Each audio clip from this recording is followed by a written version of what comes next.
welcome to Graced Health, the podcast for women who want simple and grace-filled ways to take care of themselves and enjoy a little chocolate. I'm a certified personal trainer and nutrition coach who wants you to know your eating, movement, and body don't have to be perfect. You just need to be able to do what you're called to do. If you have been listening for the last few weeks, you know that in episode 1 of this season, which is season 18, I went through the 10 simple essentials for aging with grace and strength. And one of the very last things that I mentioned was nutritional insurance or supplementation. And that included the 4 main things that I think women in menopause and beyond need to be focused on making sure that they are having enough of. Calcium was one of them. And as promised, I am coming back today to talk a little bit more about calcium. Now, I did a Groupon about 4 years ago for a DEXA scan. And DEXA is like, it measures body composition, it measures bone health. And if I'm totally honest, what I did was I did that because we have some biometric screenings that we have to take for our insurance every year. And my BMI is often high. It's even higher now. I'm on the higher end of, what they consider normal, which all of this stuff, like I wish we weren't doing. But anyway, I wanted to arm myself. Like I was ready to go in there, like kind of fighting. Like, you're telling me that I need, according to this stupid chart, that I need to lose weight, but I want to show you what my muscle mass is. And actually, I will say they have stopped talking about that. So I'm very grateful for the progression that they have there. But one of the things that I learned in that was I have very strong bones. Now, I think some of this is genetic and some of it is because I have been doing a lot of strength training. I was a runner for a long time. And so I kind of was like, all right, that was my ticket to just not worry about my calcium intake. My bones are strong.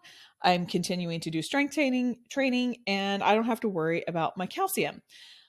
The other thing is I don't do dairy very well. I can have a little bit of cheese. But dairy, milk, all of that kind of stuff, it just kind of irritates my stomach.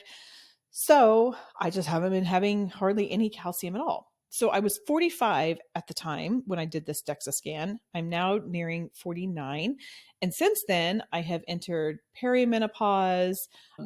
Clearly menopause is right around the corner.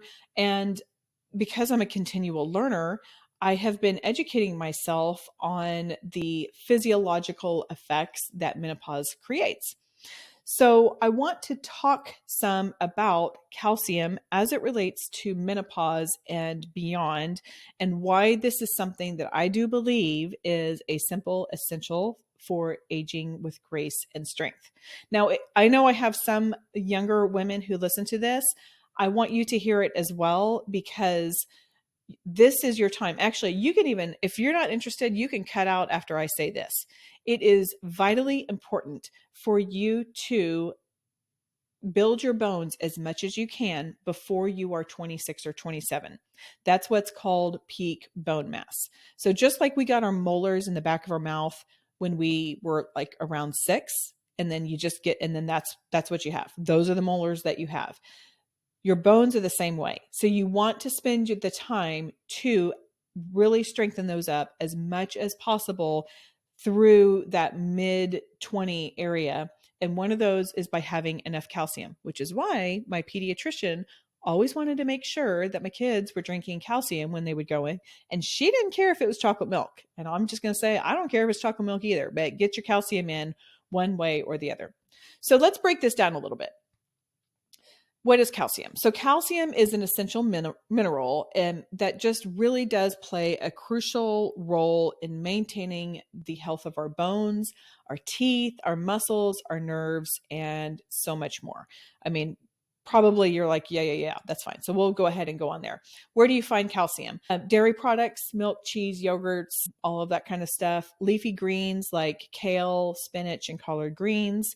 Fortified plant-based milk, and I'm going to come back to that here in a second. So that's like soy milk, coconut milk, almond milk. Tofu has calcium. Sardines, the ones with bones, not for me, but great for you if you like it. Now, if you drink plant-based milk like I do, don't assume that all of that it is fortified. Some of them are and some of them are not. So turn it around and look at the label. The plant-based ones that I've been having have around, I think it's like 400 milligrams of calcium. We'll get into that here in a little bit of how much you need, but you need about 1250. So make sure if you are having plant-based milk that it is fortified with calcium. So just do like the half-second thing, turn it around. Now let's talk about how the hormonal changes in menopause affect the way that our body uses calcium, because this is what was very surprising to me. And this is why I'm on here begging you to make sure that you're having enough calcium. So we've got a lot of different hormones, right? Estrogen is probably the one that we are most focused on in this age. Estrogen plays a crucial role in maintaining your bone health and regulating your calcium balance. So it inhibits the activity of those osteoclasts that I talked about in episode 1. Those osteoclasts break down your bone. And then during menopause, your estrogen levels decline, right? We kind of eventually get to 0, I think. But that leads to an increase in your osteoclasts, which accelerates your bone loss. So less estrogen, more osteoclasts, more bone breakdown, more bone loss. So this has an impact on your long-term bone health, particularly as it relates to osteoporosis. Then you have your parathyroid hormone, otherwise known as PTH. So that's produced by your parathyroid glands, and it regulates calcium levels in your blood. So when blood calcium levels drop, PTH is released to stimulate the release of calcium from bones. So it starts pulling the calcium from your bones if you don't have enough in your blood, and then it's increased into the intestines. So all of the calcium that was in your bones are now leaving, and then the osteoclasts come in. You see what I'm talking about here? So again, that can lead to increase of loss of calcium from your bones and bone breakdown. Then there's calcitonin. I hope I said that right. Calcitonin is another hormone that's involved in that calcium regulation. It helps lower blood calcium levels by inhibiting calcium release from your bones. So it keeps the release from your bones, and it promotes its excretion by the kidneys. So the decrease in your estrogen levels after menopause can also influence this, and you may not be able to regulate your calcium levels effectively, which, as we're learning, when that calcium level gets off, then it starts pulling from your bones, and then, again, osteoporosis. There's a theme here, right? Okay, let's talk some about vitamin D as well during menopause. So vitamin D, they say, is a hormone. I don't really know what it is, but it plays a role in calcium absorption from the intestines. So after menopause, your skin's ability to synthesize vitamin D from sunlight also decreases, which is why vitamin D was one of the 4 nutritional insurance things that I believe that we should be doing after menopause. You want to make sure you're getting plenty of vitamin D. So this can impact your calcium absorption. So making sure that you get enough vitamin D will help your calcium absorption and just kind of help keep everything regulated. And then just like everything, like I've been talking about this calcium absorption, well, that becomes less efficient as we get older, as we age. I mean, that's kind of what happens with everything. Everything is a little bit less efficient, but you want to be able to absorb calcium from the digestive tract. And so that way it can take it to the places that it needs it, like your muscles, like your bones. So you want to make sure that you're having that, because things just aren't operating quite as well as they used to.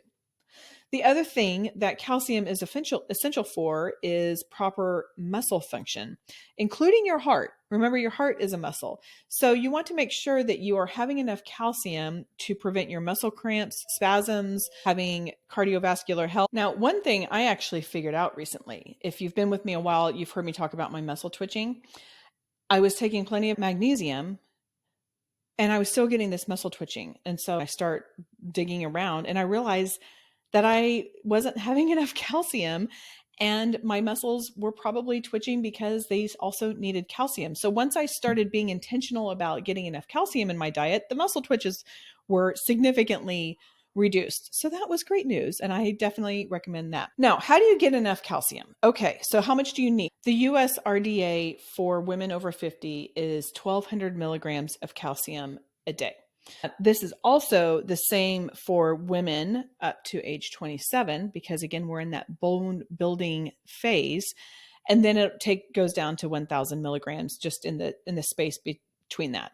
So the first thing you can do is obviously get it in your dietary sources. So again, all of the things that we mentioned earlier, but that is one way to get it. You can get some in your nutritional insurance, your supplementation.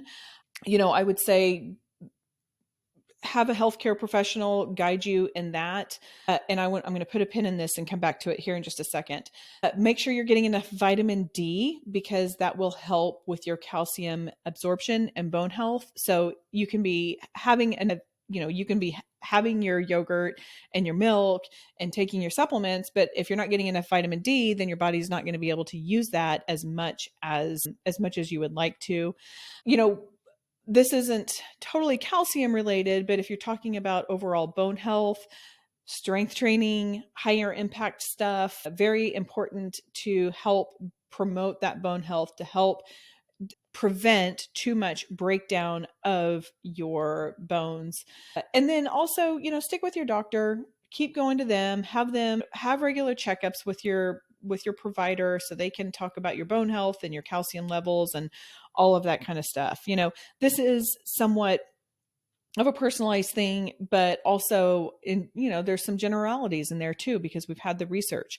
Now, what do I do? Just for whatever it's worth, I have started I do coconut milk or almond milk, and I will have that definitely with a dinner. And I'm talking like just a little 8-ounce glass.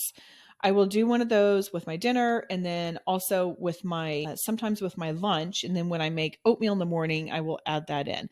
So that will get me to about 1,200 milligrams. If I don't do that, then I will supplement with some pills. I was actually just talking with my girlfriend about calcium, and she was saying that she doesn't take it, and she's menopause, she's my age, and I said, you really need to take some calcium. If you're not eating enough dairy, like, you need to do that. She goes, Amy, that is one more pill. And I take so many pills already, and I get that. So explore how you can make some simple changes into your diet to do that. Again, maybe you just need to add in a small glass of coconut milk or regular milk or whatever you want one time. I like to say, kind of do that habit stacking thing that James Clear had with Atomic Habits, like add it in when you're already doing something.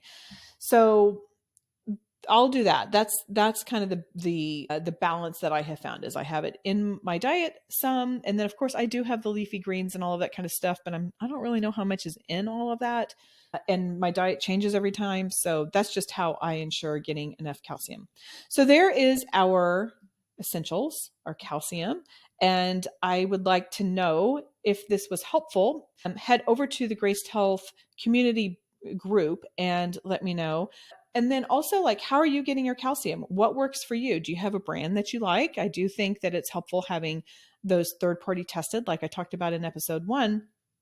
But let's share, maybe there's something else out there. I know that there are some that you can drink it. I don't do that, but that's an option. So that is all for today. Go out there and have a graced day.